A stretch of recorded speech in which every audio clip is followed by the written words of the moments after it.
Pemirsa, kita akan memasuki Habarnam Panambayan. Pejabat Wali Kota Banjarmasin menghadiri kegiatan sosialisasi sekaligus launching One Komitmen bersama dalam aksi perubahan One Inovasi Rumah Sakit Umum Daerah Sultan Suryansah Banjarmasin.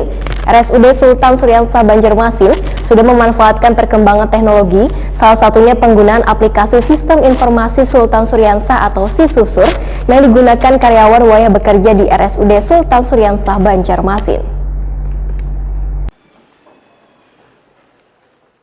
Penjabat Wali Kota Banjarmasin menghadiri kegiatan sosialisasi sekaligus launching One Komitmen bersama dalam aksi perubahan One Inovasi Rumah Sakit Umum Daerah Sultan Suryansah Banjarmasin di Jalan RK Ilir Banjarmasin Selatan, besokan Jumat 21 Mei 2021. PJ Wali Kota Banjarmasin Ahmad Pidayan Wetakuni Prima TV memedahkan Rumah Sakit Umum Daerah Sultan Suryansah Banjarmasin sudah memanfaatkan perkembangan teknologi, salah satunya penggunaan aplikasi Sistem Informasi Sultan Suryansah atau SISUSUR yang digunakan karyawan wayah bekerja di Rumah Sakit Umum Daerah Sultan Suryansah Banjarmasin. Aplikasi ini bertujuan untuk memudahkan karyawan dalam pengajuan cuti. Selain meluncurkan aplikasi SISUSUR, Rumah Sakit Umum Daerah Sultan Suryansah ujar Ahmad Pidayan membuat aplikasi berupa pelayanan jaminan kesehatan melalui integrasi One Kolaborasi Pelayanan Administrasi berbasis sistem One Aplikasi Cinta untuk masyarakat kada mampu atau Pekik Cinta Mastima. Aplikasi tersebut merupakan inovasi dari seksi pelayanan medik rawat jalan yang bertujuan memudahkan warga kada mampu, khususnya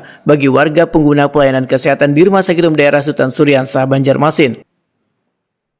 Baik, aksi perubahan tersebut memang merupakan hal yang sangat positif ya bagi masyarakat kita, di mana kita tahu sendiri perkembangan teknologi ini tidak bisa dibendung dan harus memang kita beradaptasi. Kalau bahasa pelatihan mereka itu adaptif ya, bisa satu